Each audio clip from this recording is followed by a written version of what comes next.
আসসালামু আলাইকুম।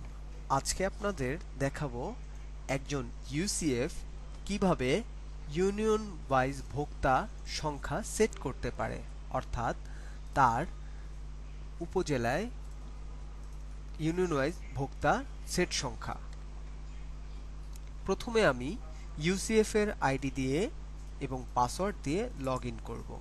ইউসিএফ এর আইডি পাসওয়ার্ড তার নিজ নিজ ইমেইলেই থাকবে, অর্থাৎ ইউসিএফের আইডি পাসওয়ার্ড যে ক্রিয়েট করবে, অর্থাৎ ডিসিএফ স্যার ক্রিয়েট করলে সে আইডি পাসওয়ার্ড জিমেইলে চলে যাবে, আর এই জিমেইল থেকেই তিনি আইডি পাসওয়ার্ড নিয়ে লগ ইন করতে পারবে, অর্থাৎ খাদ্যবান্ধব কর্মসূচির পোর্টালে লগ ইন করতে পারবে।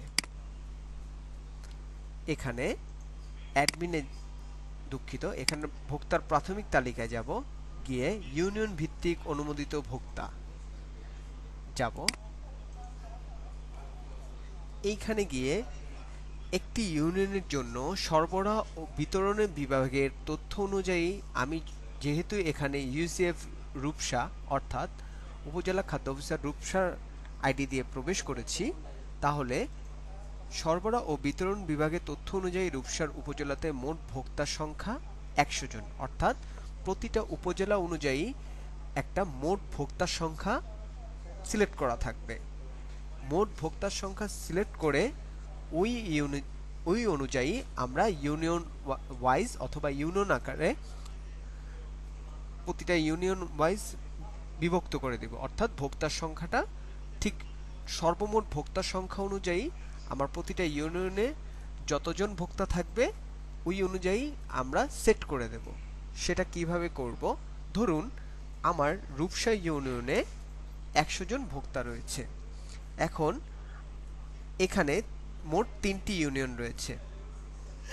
আবারও বলছি, রূপসা উপজেলাতে ১০০ জন ভোক্তা আছে, তাহলে এখানে ৩টি ইউনিয়ন আছে। ওই ৩টি ইউনিয়নে আপলোডকৃত ভোক্তা, ইউনিয়নের মোট ভোক্তার সংখ্যাটা আমি সিলেক্ট করব। ঠিক আমি যতজন ভোক্তা আপলোড করব এই অনুযায়ী আমি সংখ্যা সিলেক্ট করলাম। ধরুন এখানে ১০০ জন যেহেতু সিলেক্ট করলাম, আমি এখানে শ্রীফলতলা ইউনিয়নে ৩৩ জন আমার ভোক্তা রয়েছে, আমি ৩৩ জন সিলেক্ট করলাম। পরবর্তীতে নৈহাটি ইউনিয়নে আমি আরও ৩৩ জন সিলেক্ট করলাম। এখানে আমার ৩৩ আর ৩৩ ৬৬ হলো, তাহলে টিএসবি ইউনিয়ন অর্থাৎ এখানে আমি ধরেন ৩৪ জন সেট করলাম, তাহলে আমার এখানে ৩৩ ৩৩ ৩৪ মিলে ১০০ জন ভোক্তা হলো। অর্থাৎ আমার উপজেলা অনুযায়ী যে মোট ভোক্তার সংখ্যা ছিল, ইউনিয়ন ওয়াইজ ডিভিশন করার পর, মানে দুঃখিত, ইউনিয়ন ওয়াইজ ভাগ করার পর আমার এতজন ভোক্তা চলে আসছে। তাহলে আমি যদি এটা এখানে লেখা আছে, গুরুত্বপূর্ণ সহকারে লেখাটি পড়বেন, একবার সাবমিট করলে পুনরায় ভোক্তার সংখ্যা পরিবর্তনের সুযোগ নেই, তাই সাবমিট বাটনে ক্লিক করার আগে অবশ্যই বসানো নাম্বারগুলো ভালোভাবে চেক করবেন। অর্থাৎ আপনি প্রতিটি ইউনিয়নের জন্য ঠিক যতজন ভোক্তা আপলোড করবেন ততজন ভোক্তাই সেট করবেন। অবশ্যই খেয়াল রাখবেন আপলোডকৃত ভোক্তার সংখ্যা সাথে যেন উপজেলার মোট ভোক্তার সংখ্যা মিল থাকে। আবারও বলছি, খেয়াল রাখবেন উপজেলার মোট ভোক্তার সঙ্গে আপলোডকৃত ভোক্তার সংখ্যা যেন মিল থাকে। তো আমি এটা সেট করার পরে এখানে আমি আবারও বলছি, সরবরাহ বিতরণ বিভাগের তথ্য অনুযায়ী রূপসা উপজেলার মোট ভোক্তার সংখ্যা যতজন হবে, এই ইউনিয়নের মোট ভোক্তার সংখ্যাও একই থাকবে, অর্থাৎ টোটাল ইউনিয়নের মোট ভোক্তার সংখ্যা একই থাকবে। আর এখান থেকে আপনি ঠিক যতজন ভোক্তার তথ্য আপলোড করবেন সেই সংখ্যাটাই এখানে দেখাবে। আপনি যদি ৩৩-এর স্থলে, অর্থাৎ ধরুন এখানে যে সংখ্যাটি থাকবে সেগুলো হচ্ছে পূর্বে আপলোডকৃত ভোক্তার সংখ্যা, অর্থাৎ পূর্বে আপলোডকৃত ভোক্তার সংখ্যা যেটা বর্তমান পর্যায়ে রয়েছে সেই সংখ্যাটা এখানে দেখাবে। এখানে দেখাবে হচ্ছে আপনার ইউনিয়ন ভিত্তিক মোট ভোক্তার সংখ্যা, এখানে উপজেলার মোট ভোক্তা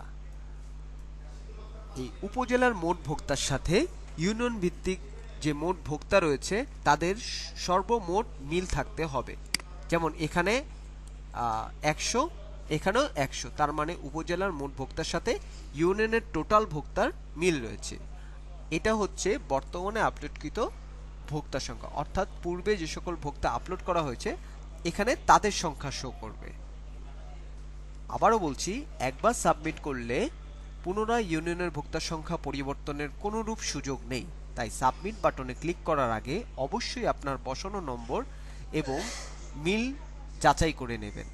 তাহলে আমি যদি সাবমিট করে দেই, তাহলে এখানে বলেই দিয়েছে আপনি আর ইউনিয়নের ভোক্তার সংখ্যা পরিবর্তন করতে পারবেন না। আপনি রাজি হলে ওকে চাপুন, রাজি না হলে ক্যান্সেল চাপুন। যেহেতু আমি ইউনিয়নের মোট ভোক্তার সংখ্যার সাথে আমি উপজেলার মোট ভোক্তা মিল করে বসিয়েছি, তাই আমি ওকে চাপলাম। আপনি অলরেডি ইউনিয়নের ভোক্তার সংখ্যা সেট করেছেন।